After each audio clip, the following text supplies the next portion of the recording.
você tem que estar atento a isso, né, esses movimentos, para você tentar fazer as suas apostas.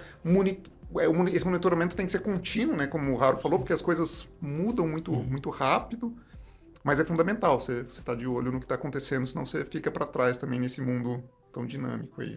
Tá, esses algoritmos ainda não são padronizados, estão sendo padronizados esse ano, inclusive.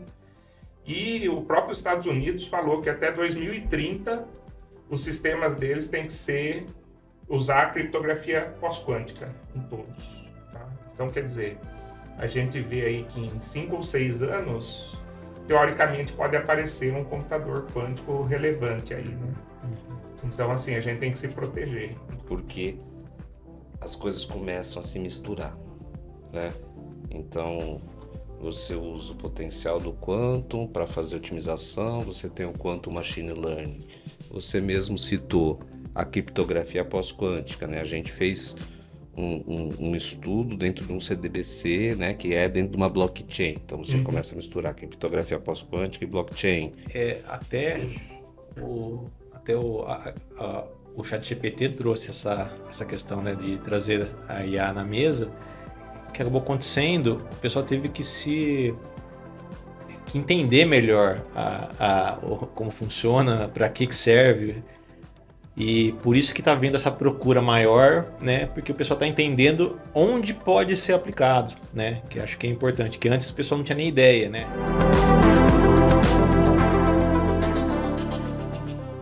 Sejam todos bem-vindos e bem-vindas para mais um episódio do Futuros, o nosso podcast do Venturos. Hoje um episódio muito especial, um episódio que tem mais gente do que a torcida da Rebeca Andrade na Olimpíadas aqui no Salto, gente. A gente vai falar... é clima de Olimpíadas, né? A gente vai falar sobre o radar tecnológico do Venturos. Esse documento que a gente já faz desde 2018, mas que nos últimos anos a gente vem disponibilizando. Então, nada melhor do que falar do radar do que conversar com os grandes autores aqui do nosso radar tecnológico, da nossa equipe de tecnologia e inovação do Venturos. Então, vai ser um episódio muito bacana. E lembrando sempre, né, não deixe de colocar os comentários, sugestões, críticas lá, né, tanto no YouTube quanto onde você escuta o nosso podcast, nos seus tocadores, porque isso é super importante para a gente. É com esses comentários que a gente sempre vai evoluindo o nosso podcast, o nosso Futuros, para que possa sempre atender a expectativa de todo mundo. E para falar de radar, esse ano, em 2024, a gente está lançando, na verdade, 4 grandes radares. A gente está falando do radar de inteligência artificial, o radar de tecnologias emergentes, radar de computação quântica e de blockchain. Para você que não é da área de tecnologia, mas Marcelo, vocês não desenvolvem tecnologia só? Você está falando de radar de avião? Não é radar militar, nada disso. Na verdade, ele lembra, né? A cara dele justamente como que você mapeia, né? Numa perspectiva, numa visualização de radar, coisas que são importantes, né? Então tem que estar no nosso radar. Mas ele é um roadmap tecnológico. Um roadmap que é utilizado por grandes empresas de tecnologia, né? Então, você pega o Gartner, Ericsson, IBM, muitos gigantes de tecnologia têm o seu radar tecnológico. Alguns compartilham, outros não compartilham. Então, como a gente é uma empresa de tecnologia e a gente acaba fazendo esse trabalho, a gente acaba, então, de uns anos para cá, disponibilizando isso para que todo mundo possa contribuir também. Então, vou começar aqui apresentando os nossos heads de tecnologia do Venturos, né? Eu tenho aqui na minha frente Daniel Raro, presente em vários episódios aqui do Futuros, o cara que fala de computação quântica pelo Venturos, né? Nosso head de tecnologias emergentes. Bem-vindo, Daniel. Opa. Daniel Moraes Raro. Ou é Raro Moraes? Daniel Raro Moraes. Daniel Raro Moraes, né? Isso. Temos também Maurício Esquezaro, também já figura carimbada em alguns dos nossos episódios aqui. Nosso head de inteligência artificial, principalmente de visão computacional. E Frederico Gonçalves, também conhecido como Fredão, nosso head de Analytics, hoje o nosso head de IA generativa. Bem-vindos. E já falei para deixar o comentário, né? Já deixa o joinha também, né? Deixa tudo aqui, sempre nossa cola aqui para ver se eu não esqueci de nada. Mas, pessoal, acho que eu vou... Primeira pergunta aqui que acho que é importante é falar um pouco sobre o radar, né? Então, foi uma metodologia que vem nos ajudando bastante, a gente aprimorou aí nos últimos anos como a gente faz, mas muita coisa muda, né? Então, vou fazer a pergunta geral, aí quem quiser começar a responder pode, a gente vai contribuindo. Mas assim, a gente faz o radar, algumas coisas acontecem, algumas coisas não acontecem, algumas coisas surgem do nada, né? Então é comum. Mas assim, o que vocês observaram, né, ao longo desses anos com essa nossa metodologia de trabalho? O que vem ajudando? Por que a gente, né, continua fazendo radar? Vou começar com você, Fredão. Acho que você está mais com cara de que quer responder essa pergunta aqui, né? Legal. Então, assim, é um pouco o que você falou, né? A área de tecnologia é uma área muito dinâmica, é difícil, assim, acho que historicamente na área de tecnologia todo mundo que tentou fazer previsões acabou muitas vezes errando. Mas mesmo assim é necessário você tentar sempre estar monitorando o que está acontecendo, né? Olhando o seu estágio atual e onde você quer estar no futuro para você conseguir se direcionar. Até por ser uma área muito ampla, por exemplo, a área de inteligência artificial, então tem muitas vertentes e muitas variantes da tecnologia ali dentro. Se você não identificar bem quais áreas são mais interessantes para você, o que você consegue atacar mais no curto prazo, mais no médio prazo e no longo prazo, você pode se atrapalhar ali dentro e, no fim das contas, não ter resultado nenhum, né? Então, eu acho que é uma forma da gente fazer isso, né, da gente se orientar e que a gente recomenda muito para todas as empresas. Então, vocês podem acompanhar o nosso radar para ter uma visão, para ver a nossa visão da tecnologia para os próximos anos, mas também fazer esse esforço interno aí de buscar entender o que está acontecendo no mercado, no mundo de tecnologia, para se orientar e ver o que é mais relevante para você dentro de toda essa miríade de coisas, de tecnologias que existem hoje, né? Alguém queria complementar mais algum ponto? Eu tenho um ponto aí que é o seguinte, é interessante a evolução da tecnologia, né? E na parte de computação quântica a gente pode observar isso. No nosso radar anterior, né, computação quântica apareceu como um tópico. Uhum. E longe do centro, né? Era uma coisa assim que talvez devesse ser investigada, mas assim, não muito a fundo. Mas a gente foi lá, né? Pesquisou e a gente se surpreendeu. A cena atual é muito vibrante, vamos dizer assim, né? Tem muita gente trabalhando nisso. Faz sentido a gente estar estudando isso, porque tem perspectiva aí de ganhos, né, na computação. E hoje a gente tem um radar só de computação quântica. Então, uma coisa que era só um ponto no radar anterior, em tipo um ano e pouquinho, já aparece ali com um radar próprio, com as diversas tecnologias dentro da própria computação quântica. Então, é interessante essa evolução que tem no radar, né? É isso que você falou, ele acaba virando uma árvore, né? Você não tem conhecimento, você escolhe diversas tecnologias e você começa a estudar, daí você começa a ter mais conhecimento domínio sobre aquela tecnologia. Às vezes você atrela um negócio, você percebe que você tem outras oportunidades, né? Exatamente. E é normal, né? Acho que em termos de tecnologia, tem tecnologia que às vezes queima a largada, né? A gente percebeu, poxa, quando surgiu todo aquele auê do metaverso, queimou a largada. O mundo não estava preparado, o mundo não tinha dispositivos, né? Todo mundo criou ali a sua área dentro do metaverso, mas no fim do dia não foi para frente. Eu acho que queimou a largada, né? Eu acho não. Eu tenho certeza, né? O metaverso, por exemplo. E isso, né? Do quanto. O Gartner tenta representar isso no Vale das Desilusões lá. No Hype Cycle, né? O Hype Cycle, que é as tecnologias, que é uma das fontes que normalmente a gente usa, né? As informações grandes empresas de consultoria aí que tem que monitoram também internacionalmente as tecnologias, a gente usa isso também para fomentar o nosso radar. E eles têm esse hype cycle que eles mostram justamente as tecnologias nascendo, né? E elas chegam normalmente num momento ali que elas estão num hype, assim, onde se fala muito daquilo, mas algumas não se concretizam, né? Algumas acabam. E é meio natural também. Você tem que estar atento a isso, né? Esses movimentos, para você tentar fazer as suas apostas. Esse monitoramento tem que ser contínuo, né? Como o Raro falou, porque as coisas mudam muito rápido. Mas é fundamental você estar de olho no que está acontecendo, senão você fica para trás também nesse mundo tão dinâmico aí, né? Exatamente. Então, depois a gente vai conversar um pouco sobre algumas aí, né? Algumas até que a gente teve que incluir, né? Que a gente percebeu aí que tem algumas tendências e é isso, né? E é um trabalho, viu, gente? Que assim, são 3 etapas praticamente, né?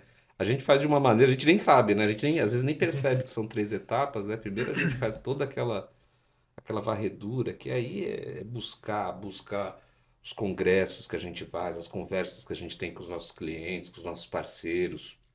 Muita informação hoje disponível, né? Esse ano, por exemplo, teve a SXSW, trouxe muita informação assim relevante. Então, muita informação. Depois a gente, aí sim, faz a seleção, né? Prioriza, tem toda uma inteligência de negócio que a gente usa para, poxa vida, são essas mesmo.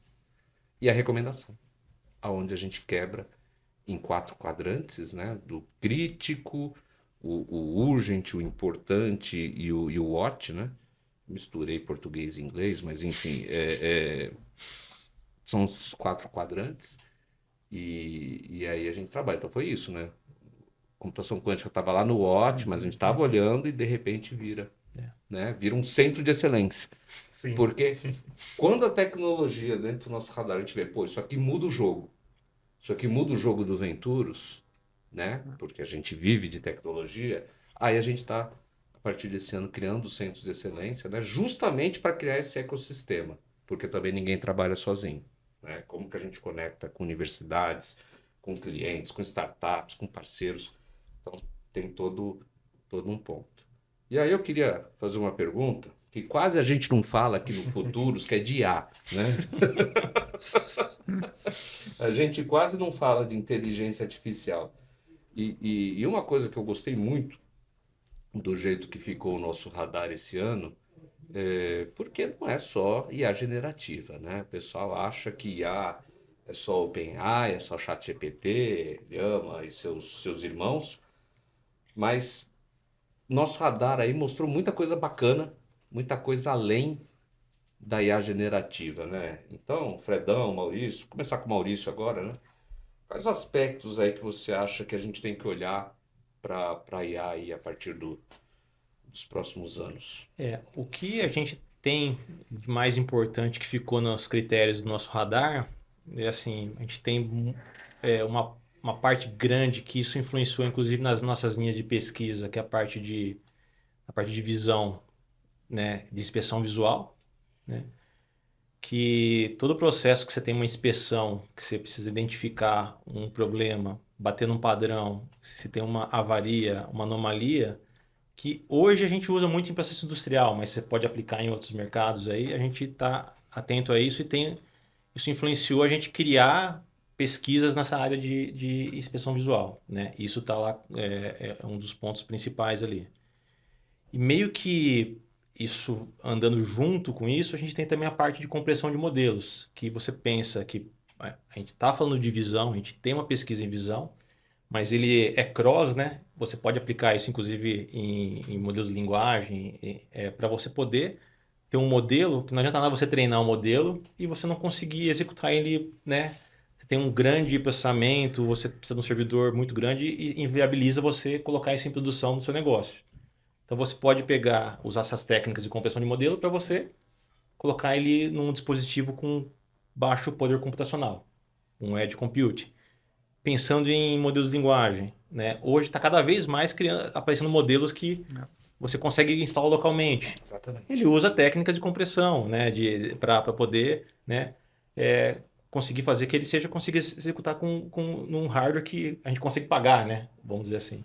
Então, a gente tem essas duas linhas e até falando um pouquinho, né, quanto a gente criou uma área, já um centro de excelência, ele criou importância, isso vai junto também da parte de IA. E você usar algoritmos quânticos para você aplicar em algoritmos de aprendizado de máquina, né? Que algoritmos quânticos são bons, são excelentes para otimização. E qual que é o coração, né, dos algoritmos de máquina? A otimização. Então, né, quanto ML é uma área importante também que está lá.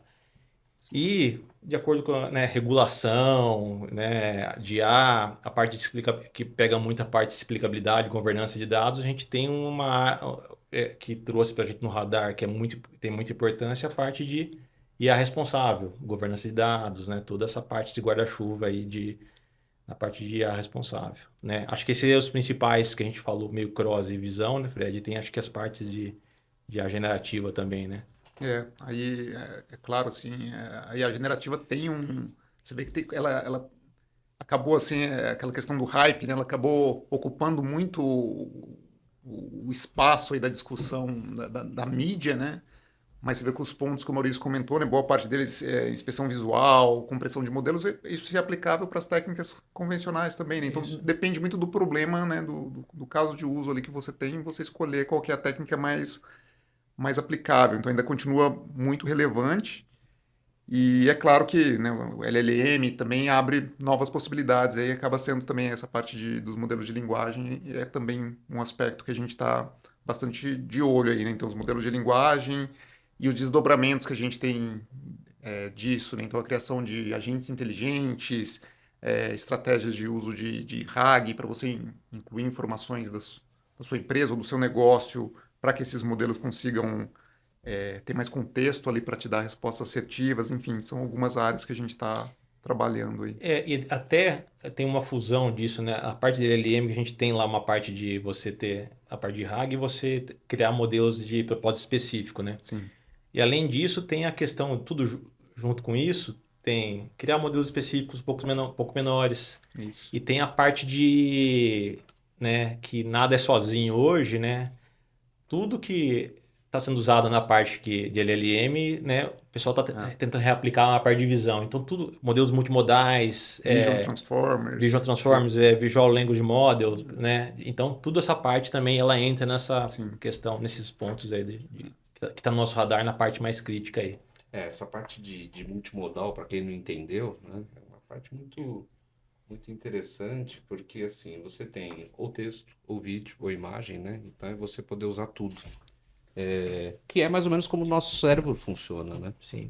Tem a parte de Neurossymbolic AI também, né? É isso, né? Neurossymbolic AI, que se assemelha ao pensamento humano.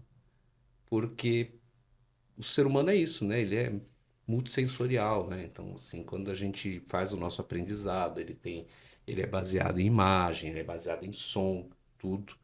E isso acho que muda muito, né, o jogo, essa questão do multimodal, né? Sim, sim. E até questões de pesquisas do tipo, de você analisar exames médicos, por exemplo. Você tem a imagem, você tem o laudo, né? Coisas do tipo de aplicações mais palpáveis, assim. Enfim, de você interpretar e gerar, né? Porque a gente tá muito acostumado ao multimodal para você dar um texto e gerar imagem. Uhum. Mas você interpretar também, né? Várias fontes diferentes, né? Então, acho que Legal. nessa linha. Legal. Ô, Raro, vai ter um episódio aí, mais um episódio de computação quântica, né? que a gente fez com o Tommaso, né, da QAero, muito legal. Não deixem de assistir também. Mas a computação quântica, ela ganhou uma importância, assim, né, que a gente foi surpreendente até pra gente que estava acompanhando. Sim. Né? Como que você está vendo aí as coisas que estão acontecendo na computação quântica? O que a gente pode ver aí nesse short term aí, nesses próximos meses, próximos anos, que você vê aí que vai estar acontecendo em termos de computação quântica? Bom, a computação quântica, ela ganhou, como é que se diz? Ela entrou em evidência, né? Por causa do potencial que ela pode entregar em várias áreas, tá? Hoje a gente trata em 3 áreas diferentes, né? A gente está falando aqui de computação quântica, mas na verdade são tecnologias quânticas. Aí a gente tem a parte de comunicação quântica, né, que é a transmissão da informação por quântica, né, por processos quânticos. Tem a computação quântica, que é a transformação da informação por processos quânticos. E tem os sensores quânticos, que é a obtenção de informação por processos quânticos. Tá? Então, tudo isso, né, às vezes a gente trata tudo isso como computação quântica, mas não, são tecnologias quânticas. Aí aqui no nosso centro de excelência, a gente optou por focar em computação quântica. Né? Então, hoje, né, o que a gente vê? A gente tem um computador quântico que não é bom o suficiente para fazer coisas em produção, né? Não, ele tem erros, ele é muito sensível, tal. E ele é pequeno ainda. Né? Então, dentro dos próximos anos, né, o que a gente pode ver? A melhoria na correção de erro. Tá? Esses computadores devem diminuir os erros deles, né? Tem muita gente trabalhando nisso. O aumento da capacidade desses computadores. E aí, com isso, né, aí vem os algoritmos quânticos mais elaborados para otimização, para fazer QML, que nem o Maurício falou.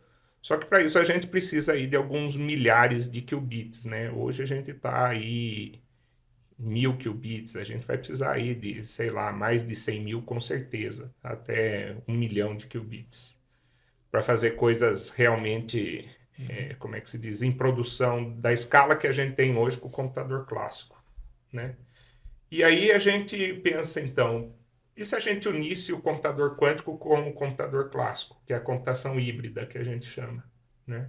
Isso também já está acontecendo, é bem interessante, a gente faz uma parte do processamento em computadores quânticos e uma parte em computadores clássicos, junta tudo o resultado e vê o que acontece. Então, acho que isso é uma tecnologia que já está acontecendo, né? E a parte de algoritmos são algoritmos variacionais, a maioria, ou híbridos também, né? E uma outra coisa que tem, daí na área de comunicação quântica, é a distribuição de chaves, né? Que é o QKD. Então, na parte de segurança, né? Outra coisa que a gente trabalha aqui no Venturus, que já está acontecendo, que eu acho que é o principal que tem que acontecer, é a criptografia pós-quântica. Né? A criptografia pós-quântica, ela necessariamente tem que acontecer antes do computador quântico se concretizar. Para o bem de produção, todos. para o bem de todos, né? todos. Exatamente, para que a humanidade continue existindo. Tá? Se a gente fosse menos agressivo uns com os outros, né? Se a gente fosse mais legais uns com os outros, não teria tanto problema. Mas a gente sabe que não é, então tem que ter a criptografia. E o que significa a criptografia pós-quântica? Não é uma criptografia quântica, é uma criptografia clássica, roda em computadores convencionais, mas ela é imune a ataques quânticos para quebrar essa criptografia. Tá? Isso a gente já está estudando, já tem algoritmos desenvolvidos aí por um bom tempo, estão entrando em padronização, tá? Esses algoritmos ainda não são padronizados, estão sendo padronizados esse ano, inclusive. E o próprio Estados Unidos falou que até 2030 os sistemas deles têm que usar a criptografia pós-quântica em todos. Tá? Então, quer dizer, a gente vê aí que em 5 ou 6 anos, teoricamente, pode aparecer um computador quântico relevante aí, né? Então, assim, a gente tem que se proteger. Então, acho que essas são as principais coisas aí que estão acontecendo no mundo da computação quântica, que é importante para a gente se manter vivo, né? E aí, gente, é um termo muito interessante, porque as coisas começam a se misturar, né? Então, você usa o potencial do quantum para fazer otimização, você tem o quantum machine learning. Você mesmo citou a criptografia pós-quântica, né? A gente fez um estudo dentro de um CDBC, né? Que é dentro de uma blockchain. Então você começa a misturar criptografia pós-quântica e blockchain. Blockchain com IA também tinha alguma coisa que eu esqueci nesse momento, tá? Mas enfim, começa tudo a se misturar, né, Fred? E aí, mais uma importância. A gente não tem um radar misturado, né? Mas começa também a aparecer algumas tendências muito interessantes, né? Dessas fusões de tecnologia gerando uma nova tecnologia, né? É muito interessante, né? Então, por exemplo, você pode usar o poder de um computador quântico para criar algoritmos novos, né? E resolver problemas computacionais que tradicionalmente não eram possíveis, né? Então, a gente pode criar soluções de IA com maiores capacidades ou melhores do que a gente tinha com o computador clássico. Então, tem esse viés de você usar o computador quântico, por exemplo, para criar algo de IA, mas você pode fazer o contrário também. Você pode usar IA para melhorar ou para investigar algum aspecto de um computador do aspecto de transmissão, dos sensores quânticos, para otimizar alguma coisa ali, por exemplo. E para isso você poderia até usar um computador clássico. Então, Sim. as coisas realmente elas são de duas mãos, aí, né? De duas vias, né? E IA é particularmente muito interessante, assim, né? Porque hoje a gente consegue ver a aplicação dela em muitos casos, né? Então, o pessoal às vezes faz até um paralelo com a eletricidade, né? Fala assim, é uma tecnologia de propósito geral. Você pode usar para em qualquer setor, em muitas aplicações. Então, é até difícil, às vezes, você achar um cenário onde você não tem alguma coisa ali que você possa otimizar com dados e com inteligência artificial. Então, realmente é bem amplo assim, o campo de aplicação. E as coisas começam a se misturar, né? Você pode envolver aí blockchain, enfim, realmente as coisas começam a... E você sabe que você citou um exemplo que eu acho muito bacana, né? A gente vive hoje essa revolução da IA, né? O pessoal fala que a IA é a nova energia, né? É a nova gasolina, e a data is new oil. E até a gente tem um episódio do Futuros que a gente fala de regulação de IA, que veio a Cíntia do Lapin e o Gustavo Artesi. E o Gustavo Artesi falou um negócio muito legal. Agora, a IA já é a gasolina, porque ela refina os dados. Né? Então, a gente já não está mais nessa do data is the new oil, né? A gente está falando da IA is the new gasoline, né? Então, é uma sacada que eu acho bem interessante, né? Porque a gente já evoluiu, a gente já refinou, já está indo num outro patamar, né? E hoje eu não conheço uma empresa que não está falando de IA. Né? E se já não está pensando em quantum, se já não está pensando em outros aspectos, né? Só para vocês terem uma ideia, tem empresa de tudo quanto é setor, tudo quanto é campo, que nos procura, né? Que a gente fala, nossa, né? Empresas que até um tempo atrás nem tinha equipe de TI, mas que já tem toda uma governança de dados, né? Uma política de IA. E assim, até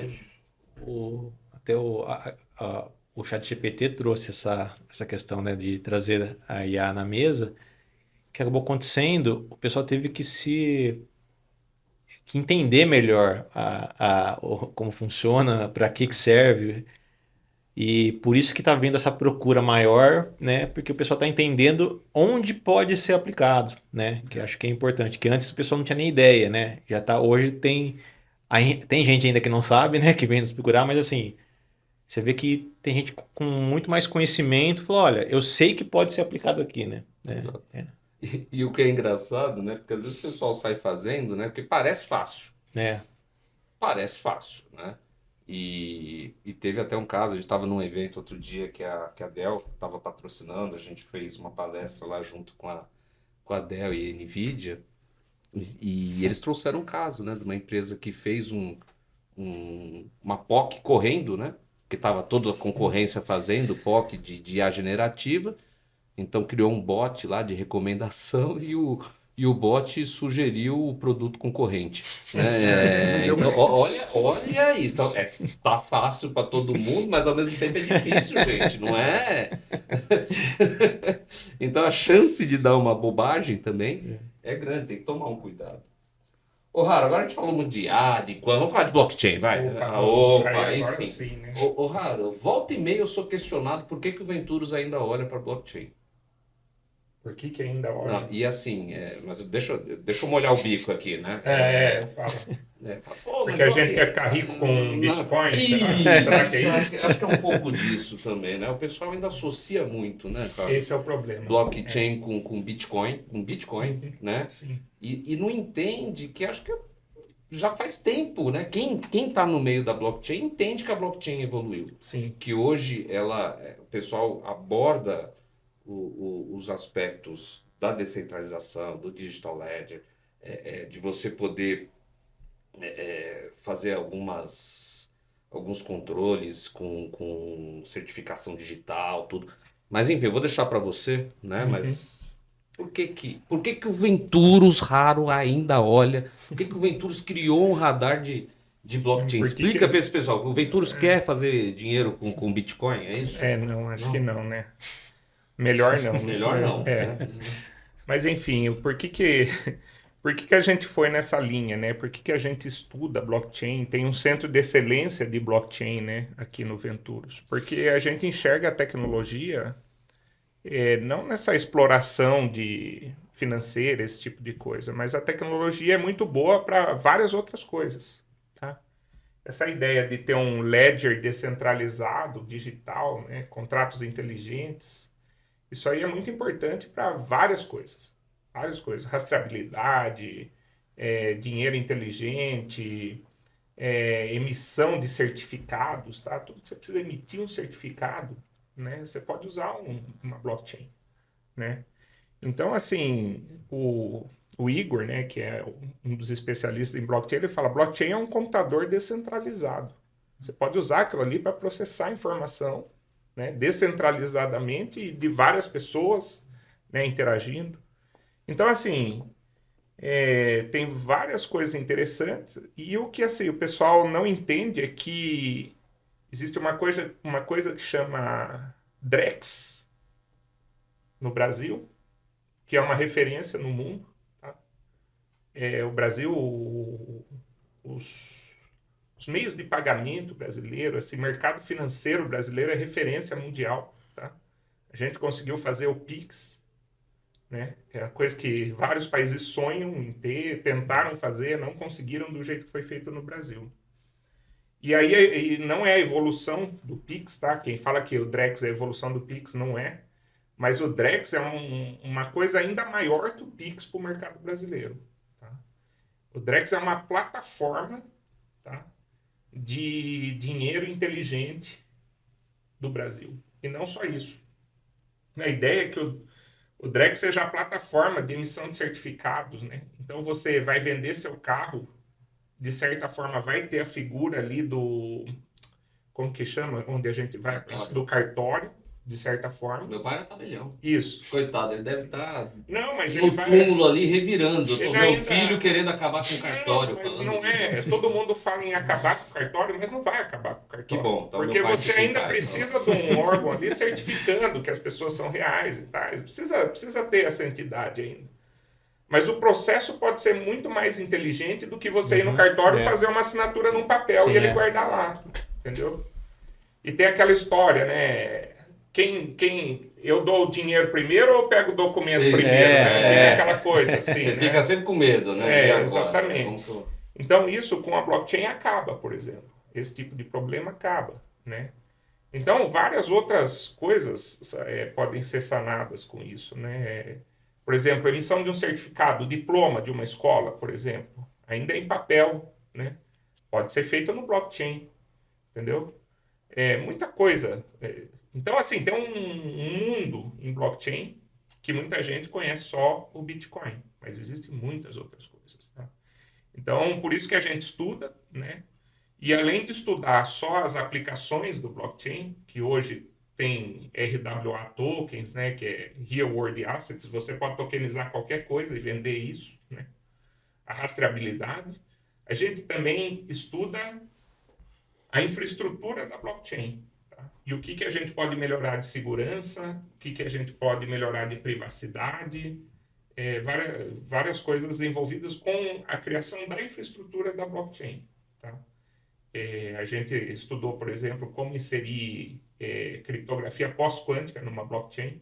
Né? Aliás, depois a gente vai pôr esse artigo na descrição vai estar aqui na descrição do nosso episódio, junto com o link para baixar o radar. É muito legal a gente colocar esse artigo Sim. Porque é um artigo até referenciado, Sim, né? sim. Então E tá assim, bem foi um legal. artigo feito com muita gente, né? Pessoal Exato, ali, o grupo de trabalho todo, né? grupo de trabalho gigantesco, Microsoft, FGV, USP, Banco Banco Inter. Inter, tá? Teve muita gente envolvida aí, né? Provavelmente esqueci mais algumas Com certeza. instituições que estavam ali. Desculpa, pessoal. A Vanad também estava lá, tá? Então, assim, acho que tem muita coisa a ser estudada ainda e muita coisa a ser aplicado, tá? É um mercado gigantesco e que está só começando no Brasil, né? Então tem ainda a parte de CVM, né? Autorizar algumas operações, o próprio governo, né? Vai usar isso. Então, assim, blockchain tem muita coisa mesmo para ser estudado e ser feito. Por isso que a gente estuda isso. Então não deixem de olhar o nosso radar de blockchain, É. a parte de blockchain, porque tem muita coisa interessante, não é só criptomoeda. E aí, pessoal, também vou falar um radar aqui que eu não tinha comentado, que é o radar de Emerge, né? O Emerge a gente brinca aqui, vocês criaram um radar, Agora etc. você vai fazer seu Né? merchan, Não, né? é o radar, etc. Né? Porque, Não coube nos outros, né? o que não estava nos outros a gente fez, etc. Não é assim também, né? Mas são coisas que a gente tem que olhar, né? Então são coisas que estão acontecendo. Ali a gente tentou dar um aspecto bem amplo, né? Para tendências que estão acontecendo no mundo, né? Então, assim, questão de veículos híbridos, né? Ainda continua, é uma crescente. A gente vê as fábricas, principalmente as chinesas, né? Descarregando aí um lote, aí não só no Brasil, no mundo, né? Então, essa questão da troca, né? Das frotas, essa preocupação com o ESG, essa preocupação cada vez maior, né? Que as pessoas estão tendo com o ambiente, green, TI verde, né? Eu ia falar green, mas Green IT. Green IT, mas a TI verde está ainda muito importante. Sim. Parte de low code, no code, né? Que ficou muito forte na pandemia, que não tinha gente para desenvolver. E o pessoal começou, deu uma caída, mas voltou de novo aí, né? Com alguns aspectos. Tem coisas muito interessantes. E a gente criou um termo ali, né? A gente criou dos AI wearables, né? Porque começou a surgir um PIN daqui, um dispositivo estranho ali. A gente ainda vê, né? Tem alguns gadgets que surgem que o pessoal fala assim, poxa, um gadget que você conversa. Não vou fazer merchan aqui, né? Mas tem um gadget que você conversa, né? Que ele faz compra para você, que ele faz temporizador. Isso foi um negócio interessante, né? Porque, poxa, é um gadget que as pessoas interagem e que não é um smartphone. E as pessoas vivem hoje uma dependência de smartphone absurda, né? Primeira coisa, quando a gente veio gravar o episódio, o pessoal aqui, não, desliga o celular, desliga não sei o que tal. Então, o pessoal tá ali gravando, tá no celular, né? Olha lá. Então, assim, você não vive mais sem o tal do smartwatch. Desculpa, do smartphone. Tem smartwatch. Mas o smartwatch já é um AI wearable. Então, os óculos, aqueles pins que surgiram. Cara, tá surgindo uma gama de dispositivo aí que tem IA, né? Que faz uma certa parte que o seu smartphone faz. Mas tá pintando aí. Existe uma vontade de criar alguma coisa aí diferente do smartphone, não tem, não? Mas assim, até ainda tem coisas que, wearables, assim, que o pessoal está começando em outros mercados que faça, assim, até, às vezes, não necessariamente para o usuário final comum, assim, mas para propósitos específicos, né? Na saúde já está começando a pipocar bastante coisa para monitorar e para ajudar até na questão de assistência, né? Exato. Hoje, que virou commodity, né, de consulta online, mas você não tem um dispositivo lá para medir, né? Então tá aparecendo um monte de coisa que, né? Você imagina assim alguma coisa mais específica que no começo ele pode criar para área médica, para auxiliar, e depois o cara, né, colocar para o usuário comum para monitoramento, né, geral, né? Criar um wearable, né? Então, É. E de novo você vê, né, as tecnologias se misturando, né? Então, dispositivos novos com IA, com coisas novas, né, para trazer novidade aí, criar coisas que a gente não tinha visto até então, né? Então, bem bacana, assim. Tem coisa aí surgindo, não deixe de ver também essa parte de de emergente, de emerging technologies, que tá bem legal. Eu vou fazer um negócio que não estava no plano, porque eu sempre faço um negócio que não estava no plano, né? É só para ver se vocês se viram bem. Quem sabe faz ao vivo, né? Como diria o Faustão. Fredão, uma tecnologia do radar de ar que você fala, pô, dê uma olhada nisso aqui, porque a gente achou muito interessante. Sim, é uma coisa que a gente tem olhado até para os nossos desenvolvedores, para quem trabalha aí com desenvolvimento de software, né? Esse advento aí dos LLMs, ele abriu uma oportunidade mesmo para os desenvolvedores que não necessariamente são especialistas em IA. Então, o pessoal consegue hoje criar esses agentes, criar assistentes usando esses modelos prontos. Então, é um aspecto que a gente tem olhado bastante, incentivado os nossos desenvolvedores também a olhar, e é uma das tecnologias que está no nosso radar aí. E é uma das que eu destacaria aí, mas assim, sempre importante aí a gente está sempre monitorando coisas novas aí, até que podem mudar um pouco o jogo, né? Então, por exemplo, Transformers trouxe toda essa arquitetura de Transformers trouxe toda essa mudança aí, essa revolução que a gente viu aí com os LLMs. Mas o pessoal continua investigando e já estão propondo arquiteturas novas, como o Mamba, por exemplo, né? Que a gente tem que estar de Você ia olho. perguntar Assim. isso também, ele já roubou já. Tem que pensar outra. Beleza. São alguns elementos aí que eu achei interessante a gente ficar de olho. Desculpa aí, Maurício. Sacanagem. Eu vou pro Raro, aí você pensa mais uma aí. Tá. Ô, Raro, fala uma aí de blockchain e uma de quanto aí que você acha que vale a pena dar uma olhada. Tá, blockchain, RWA Assets. Não, RWA Tokens. Tá. RWA é Real World Assets Token. Uhum. Tá. Esse é bacana. Esse eu acho que a gente vai escutar falar muito disso. E principalmente o Brasil, né, Raro? Brasil, sim. Talvez é nível global isso aí, tá? Brasil vai ser, eu acho que vai estar na vanguarda, né? Mas a nível global isso aí vai ser muito importante. Tá. E computação quântica, computação quântica. Tudo. Inteiro. Acho que assim, a parte principal ali são os algoritmos quânticos, tá? Eu acho que pensar em diversos computadores quânticos, tá? Não ficar preso só a um modelo de computador quântico, né? Ver os vários tipos que tem. Eu acho que isso é importante saber.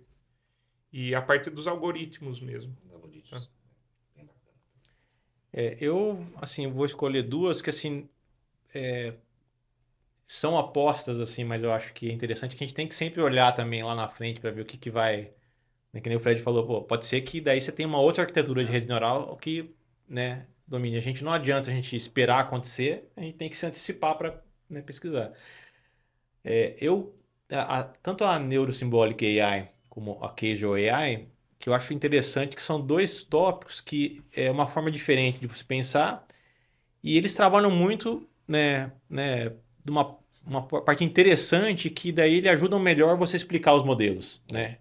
Então acho que essas duas eu selecionaria aqui para ter atenção. É um dos pontos sensíveis das soluções que tem hoje, né? Então, de fato, né? Sim. Né? Pode ser bem legal. Tudo é legal, né? Então tudo é bacana, tudo são coisas assim. E é radar, né, gente? Algumas vão acontecer, outras vão morrer. Né? Porque faz parte, né, da tecnologia, da pesquisa, né, de tudo. Então, do emerging também tem muita coisa aí acontecendo. Acho que a ESG ainda continua muito forte, né? Essa parte TI verde está acontecendo também muito fortemente. Então, as empresas cada vez mais preocupadas. Essa parte de coisa que está acontecendo muito, né? A troca de combustível, né? Dos veículos de uma maneira geral. Então, os veículos cada vez mais uma tendência para híbridos, para elétricos. Então, tem muita coisa acontecendo aí para dar uma olhada, né? Em emerging de uma maneira. Cobol. Apareceu o Cobol. Não apareceu o Cobol. Graças a Deus. Graças a Deus não apareceu o Cobol. Mas tem coisas aí bem interessantes aí para acontecer. Pessoal, acho que isso aqui foi uma introdução, tá? Isso aqui foi um bate-papo descontraído aqui para a gente falar um pouco sobre radar, sobre tecnologias, tá? é muito difícil, né? Você ter uma bola de cristal, você acertar, daqui a 3 anos você tem que estar vendo a tecnologia XPTO. Isso não existe. Isso depende de uma série de fatores, né? A conjuntura é muito mais complexa do que a gente possa imaginar. Mas a gente tem que ter esse roadmap. Acho que o roadmap ele é importante, você não ser pego desprevenido, né? Poxa, eu não sabia que essa tecnologia podia acontecer. Dá uma olhadinha no radar, baixa, comenta, né? Porque ele foi preparado com muito carinho, com muito suor e esforço também, e vale a pena. E a gente compartilha justamente para isso, né? Para ter essa troca, para as pessoas comentarem, e acho que vale muito a pena. Então esse foi o nosso episódio do Radar. A gente fica muito feliz aí de poder ter conversado, ter tido esse bate-papo. Dá o seu joinha, deixa o seu comentário e a gente se encontra aí para mais um episódio no nosso canal. Muito obrigado, pessoal.